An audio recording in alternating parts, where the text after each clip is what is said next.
इस फिल्म की शुरुआत एक टाउन को दिखाने से होती है जहां एक फेस्टिवल का दिन था जिसे सब लोग मना रहे थे। इस त्योहार का नाम थैंक्सगिविंग था। टाउन का शेरिफ अपनी दोस्त के घर आकर उससे और उसके हस्बैंड से मिलता है। वो उनके लिए गिफ्ट भी लेकर आया था जो उसकी दोस्त को बहुत पसंद आता है। वो उसे अंदर लेकर आई ताकि वो उन लोगों के साथ खाना खा सके। शेरिफ की दोस्त का हस्बैंड एक मार्ट का मैनेजर था। उसका बॉस मार्ट का मालिक उसे काम पर बुलाता है, जिस पर उसकी फैमिली को बहुत गुस्सा आया क्योंकि आज छुट्टी का दिन था और वो फिर भी उससे काम करवाने वाला था। अब हमें मार्ट का मालिक दिखाया गया जो काफी बड़ा बिजनेसमैन था। उसने अपनी मार्ट में थैंक्सगिविंग के मौके पर सेल रखी हुई थी, इसलिए लोगों की भीड़ मार्ट के बाहर खड़ी होकर बेसब्री से इंतजार कर रही थी। मार्ट का मालिक बड़े आराम से अपने घर में बैठकर खाना खा रहा था, जहां उसकी बेटी जेसिका भी अपनी दोस्त के साथ मौजूद थी। तो उसके दोस्त वहां आ जाते हैं उसे लेने के लिए, इसलिए वो अपनी दोस्त बॉबी के साथ उनकी गाड़ी में आकर बैठ जाती है। ये लोग जेसिका के पिता डैड की मार्ट में जाने का फैसला करते हैं ताकि यह देख सकें कि वहां की सिचुएशन क्या है। ये जब वहां पहुंची तो जेसिका अपने कॉलेज फेलो से भी मिलती है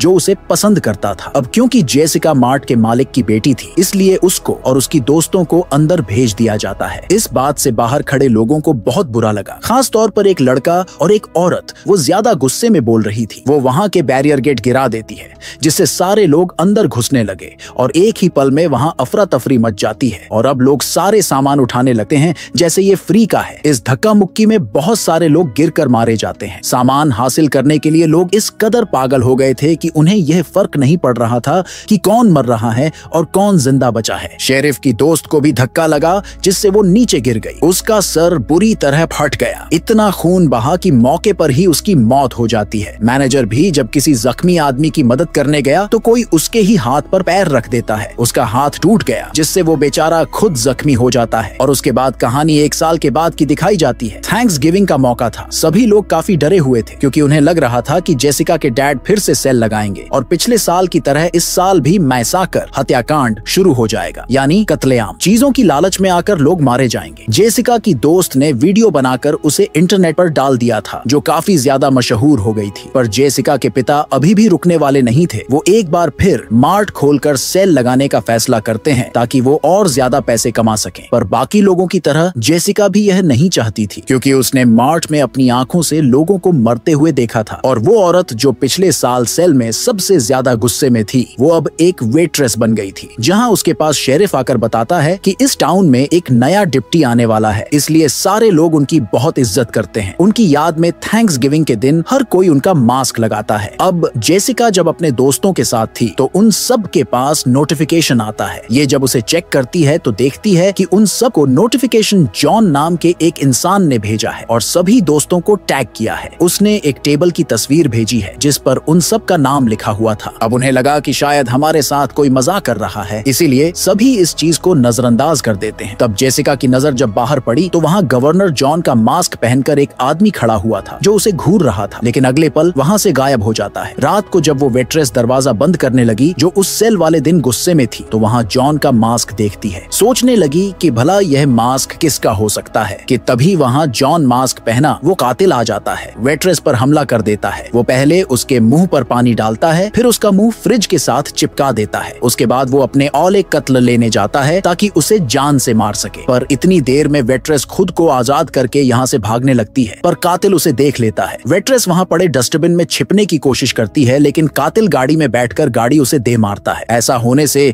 वेट्रेस के जिस्म के 2 हिस्से हो गए और उसकी वहीं पर मौत हो जाती है। ऐसा करने के बाद वो उसकी लाश का आधा हिस्सा मार्ट की बिल्डिंग के ऊपर लगा देता है, लोगों में डर खौफ पैदा करने के लिए। सबसे पहले इस वेट्रेस औरत को शिकार बनाता है जो उस सेल वाले दिन गुस्से में थी और वीडियो में सबसे ज्यादा दिखाई दी थी, यानी उसने मुफ्त का सामान पाने के लिए बहुत से लोगों को धक्का दिया था। इस बारे में जब पुलिस को पता चला तो वो यहाँ छानबीन करने के लिए आते हैं। उन्होंने जब सीसीटीवी की फुटेज को देखा, पर क्योंकि टाउन का हर इंसान थैंक्सगिविंग के दिन वो मास्क पहना करता था, इसलिए उन्हें पता चल नहीं पाता। ये देखकर जेसिका अपने पिता को कॉल करती है। कहने लगी, डैड अब तो आपको कम से कम मार्ट नहीं खोलना चाहिए क्योंकि एक औरत का खून हो गया है। उसके पिता कहते हैं, कुछ नहीं होगा, मैं एक्स्ट्रा सिक्योरिटी रखवाऊंगा, पर किसी भी तरह मार्ट खुलवा कर ही रहूंगा। जिस पर जेसिका और उसकी दोस्त काफी घबरा जाते हैं। तभी उन्हें एक वेपन डीलर मिलता है। कहने लगा कि अगर तुम लोगों को बंदूकें या कोई और हथियार चाहिए तो मुझसे खरीद सकते हो। अब जेसिका और उसकी दोस्त पुलिस स्टेशन गए। उन्हें बताने लगते हैं कि हमारे हिसाब से कातिल उन लोगों को मार रहा है जो पिछले मैसाकर में शामिल थे। इस पर शेरिफ जेसिका को कहता है कि अगर तुम्हें यह लगता है तो इस मैसाकर की वीडियो फुटेज हमें ला कर दो, क्योंकि मैं जानता हूँ कि तुम्हारे पिता के पास वो मौजूद होगी। इससे यह होगा कि हमें पता चल जाएगा कि किसकी जान खतरे में है, तो हम उन लोगों को पहले आगाह कर देंगे। इस पर जेसिका उनकी मदद करने को तैयार हो जाती है। वो जब बाहर आई तो उसे बॉबी मिलता है। बताने लगी कि हम सब की जान खतरे में है, इसलिए हम सब लोगों को एक साथ रहना होगा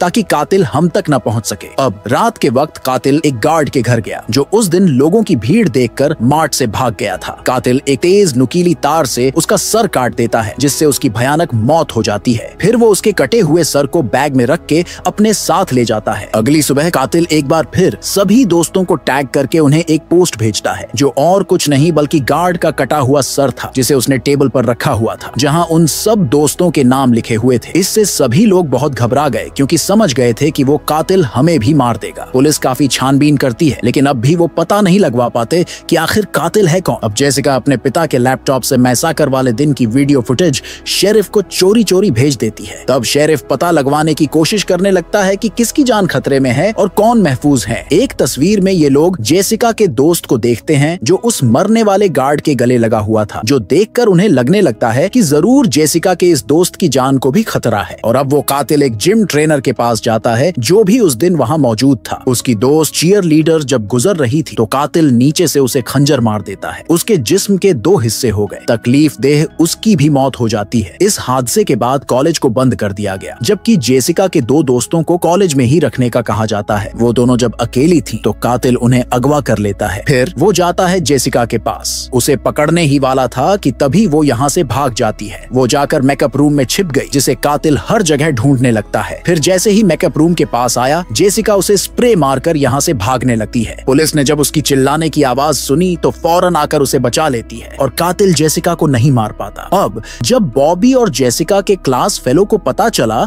कि इस पर कातिल ने जेसिका पर हमला करने की कोशिश की थी, तो दोनों उससे मिलने आते हैं। पर यहाँ दोनों की बातचीत हो जाती है। जेसिका उन्हें रोकर कहती है कि तुम दोनों ही मुझसे दूर रहो। जेसिका का एक दोस्त वेपन डीलर के पास जाकर उससे एक गन खरीदता है ताकि वो अपनी हिफाजत कर सके। अब जेसिका की दोस्त के घर में कातिल घुस जाता है। वो पहले सिक्योरिटी गार्ड को मारता है, लेकिन जब उसके पिता कातिल को देखते हैं तो वो उन्हें भी शूट करके मार देता है। सिर्फ जेसिका की दोस्त ही जिंदा बची थी, जिसे उसका दोस्त वीडियो कॉल करता है। पूछने लगा कि तुम ठीक हो? अब मैं उस जगह पर हूँ, जिस पर वो कहती है कि हाँ मैं ठीक हूँ, तुम मेरी फिक्र न करो। कॉल के दौरान पीछे से कातिल आकर उसकी कान में कील घोंस देता है, जिससे उसका खून निकलने लगा, इसलिए वो भागने लगती है। वीडियो कॉल पर उसके दोस्त ने ये सब कुछ देख लिया था, इसलिए वो फौरन अपनी दोस्त के घर आया ताकि उसकी जान बचा सके। लेकिन वो कातिल उसकी गर्दन पर चाकू रख देता है। वीडियो पर उनके बाकी दोस्तों को यह सब दिखाता है। चढ़ाने लगा कि तुम्हारी दोस्त मेरे कब्जे में है, जिसके बाद वो लड़की को एक ब्लेड पर गिरा देता है। उसके जिस्म के 2 टुकड़े हो गए और वहीं उसकी मौत हो जाती है। यह सब देखकर जेसिका के पिता फैसला करते हैं कि अब मैं मार्ट नहीं खोलूंगा, क्योंकि वहाँ इतने सारे लोगों की मौतें हो रही थी और उनकी बेटी की जान भी खतरे में थी। शेरिफ इन सब को मशवरा देता है कि हमें थैंक्स गिविंग के फंक्शन में शामिल होना चाहिए, क्योंकि वहाँ बहुत भीड़ होगी। कातिल वहाँ जरूर आएगा, तब उसे हम फौरन ही दबोच लेंगे, जिसके लिए सब लोग मान जाते हैं। अगले दिन जब वो फंक्शन पर थे तो कातिल सच में यहाँ आ जाता है। वो एक आदमी की गर्दन काटकर उसकी जान ही ले लेता है। फिर वो वहाँ धुएं वाले बम फेंकने लगता है, जिससे डरकर सारे लोग वहाँ से भागने लगते हैं। हर तरफ अफरा तफरी मच जाती है, जिसके बाद वो कातिल जेसिका, उसकी दोस्त और माता पिता, मॉम डैड को भी बेहोश करके उन्हें भी अगवा कर लेता है। जेसिका की माँ मॉम की जब आंखें खुलती हैं तो वो खुद को टेबल पर लेटा हुआ पाती है। उसने देखा कि कातिल कुछ मसाले मिक्स करके सॉस तैयार कर रहा है। अब कातिल उसके पूरे जिस्म पर तेल लगाने लगा ताकि सॉस को लगाकर मैरिनेट कर सके, क्योंकि वो जेसिका की माँ को रोस्ट करना चाहता था। वो जब अपना दूसरा मास्क लेने गया तो जेसिका की माँ खुद को आजाद करके वहाँ से भागने लगती है। वापस आकर जब वो उसे टेबल पर नहीं मिलती तो एक आटा लेकर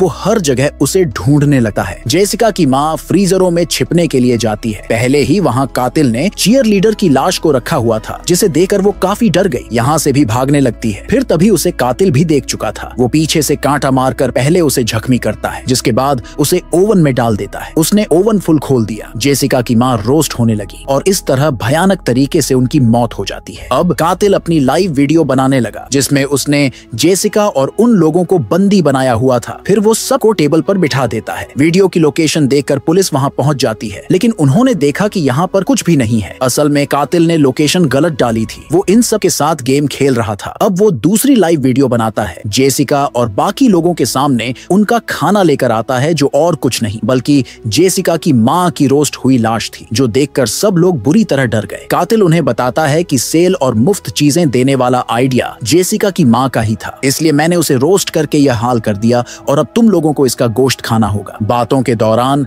जेसिका खुद को आजाद कर लेती है, साथ ही उसकी दोस्त ने भी खुद को छुड़वा लिया था। तो अब ये दोनों वहां से भागने लगे तो कातिल उनका पीछा करने लगता है। वो जेसिका के दोस्त को मारने लगा, जिससे वो काफी जख्मी हो जाता है। फिर वो जाता है जेसिका के पास, जो जाली को पार करके उस तरफ जा चुकी थी। वो जब आगे पहुंची तो शेरिफ को वहां जख्मी हालत में बेहोश पाती है। बिल्डिंग में जाने पर वो बॉबी को देखती है जब वो जॉन वाला मास्क उतार रहा था, इसलिए जेसिका समझ जाती है कि बॉबी ही वो कातिल है जो सबको मार रहा है। शेरिफ को जब होश आया तो वो जेसिका के पास जाता है तो वो उसे बता देती है कि बॉबी यह सब कर रहा है। यह सुनने के बाद शेरिफ उसे शूट करने लगा, जो देखकर बॉबी यहाँ से भाग जाता है। उसे पकड़ने के लिए पुलिस जाती है, जबकि बाकियों को बचा लिया जाता है। शेरिफ जेसिका को बताता है कि हम तुम्हारी एक दोस्त और माँ को नहीं बचा पाए, लेकिन तुम्हारे पिता और बाकी दोस्तों को बचाकर हॉस्पिटल भेज दिया गया है। जल्द वो सब ठीक हो जाएंगे। और अब तभी जेसिका शेरिफ के जूतों पर मिट्टी लगी हुई देख लेती है। वो चौंक गई, क्योंकि समझ गई कि कातिल बॉबी नहीं बल्कि यह शेरिफ है, जिसने जंगल में मेरा पीछा किया था। अब तक शेरिफ को भी पता चल गया था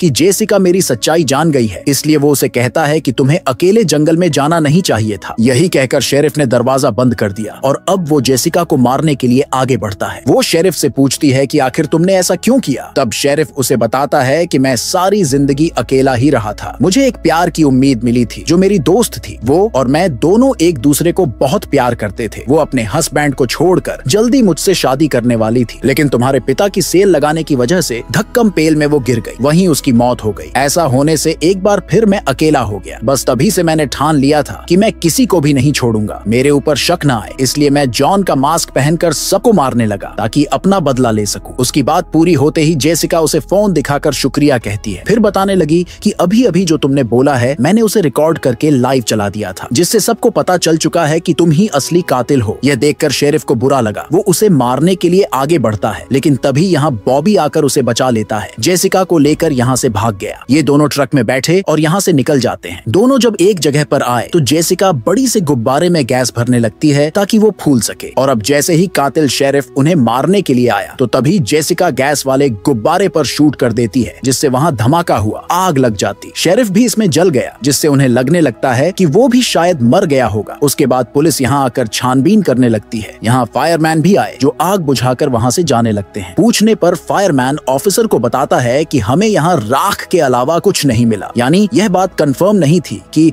शेरिफ मर गया है या अभी जिंदा है। अब जब रात को जेसिका सो रही थी तो उसे शेरिफ का ही सपना आता है, जहाँ उसे यह ख्याल आया जैसे शेरिफ मेरी अलमारी में छिपा हुआ है। पर जब वो अलमारी को देखने गई तो वहाँ कोई भी नहीं होता। पर असल बात तो यह थी कि शेरिफ अभी भी जिंदा है, क्योंकि जब आग बुझाई गई तो एक फायरमैन वहाँ से भाग रहा था, जो और कोई नहीं बल्कि शेरिफ ही था। और इसी भयानक एंडिंग के साथ ही इस फिल्म की कहानी भी यहीं पर खत्म हो जाती है।